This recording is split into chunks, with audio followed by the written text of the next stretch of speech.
clamping up this Octave mandolin. Sometimes the workshop feels like an obstacle course.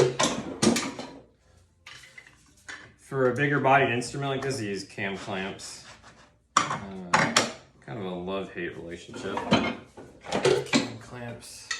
You have to make sure that when you're clamping, things are pretty square and vertical. Otherwise, you can get some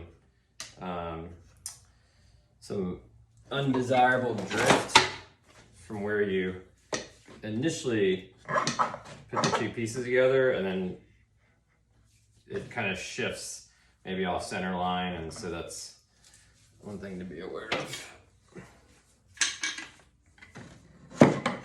But they are useful for bigger bodied instruments, guitars, octave mandolins.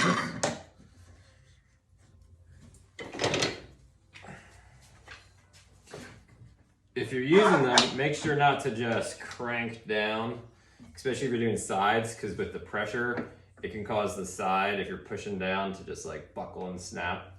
That has happened before. So do it just so it's snug and be happy with that. I think when you initially start woodworking, you think that you're supposed to just tighten and clamp things down until just, I don't know.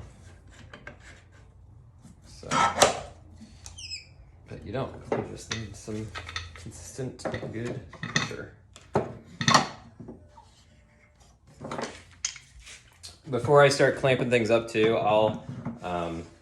I like to let the glue get a little tacky. You have some work time, so I'll wait maybe like a minute, and then it just helps it kind of stick a little better together.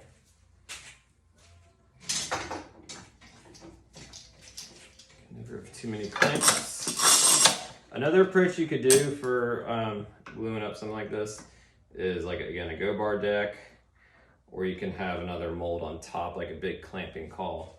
But this is also another approach. I don't think there's really a right or wrong if you're getting a good, consistent contact and pressure applied.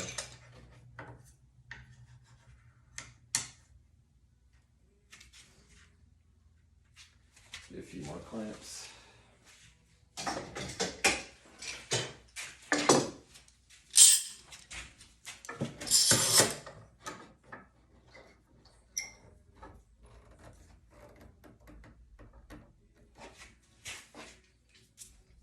Oh, when you're clamping up something big like this, you always want to be checking to make sure it has not drifted off center line. So always be aware, any drift. If you've put this many clamps on and there has been a drift from how you've lined things up, like, dude, trust me, just take all the clamps off, wipe the glue off, and take a breather, take a deep breath, and just do it again. Do it again till you get it right. Maybe try a different method until you get the results that you're striving for. So one time I did not undo my work, and I went back the next morning. I'm like, why did I do this to myself? So think of your future self and what your future self would want. Would they want to deal with the disaster of something being glued up crooked?